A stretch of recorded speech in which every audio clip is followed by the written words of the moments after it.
அமெரிக்காவின் பென்சில்வேனியா மாகாணத்தைச் சேர்ந்தவர் ஹீத்தர் பிரஸ்டி.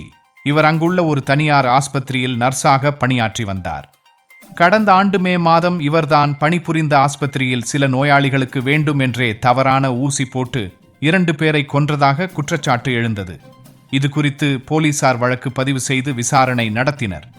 இந்த விசாரணையில் பல திடுக்கிடும் தகவல்கள் வெளியாகின.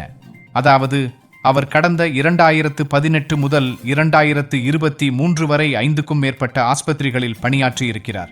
மேலும் சில முதியோர் காப்பகங்களிலும் அவர் பணியாற்றினார். அப்போது நீரிழிவு நோயாளிகளுக்கு அளவுக்கு அதிகமாக இன்சுலின் மருந்தை ஊசி மூலம் அவர் செலுத்தியுள்ளார். மேலும் நீரிழிவு நோய் இல்லாதவர்களுக்கு கூட அவர் அந்த ஊசியை செலுத்தியிருக்கிறார். இந்த இன்சுலின் மருந்தை ஒருவருக்கு அளவுக்கு அதிகமாக செலுத்தும் போது இதய துடிப்பு அதிகரித்து மாரடைப்பு ஏற்படும் அபாயம் உள்ளது குறிப்பிடத்தக்கது. இதன் மூலம் கடந்த 5 ஆண்டுகளில் 17 பேரை அவர் கொலை செய்தது கண்டுபிடிக்கப்பட்டது.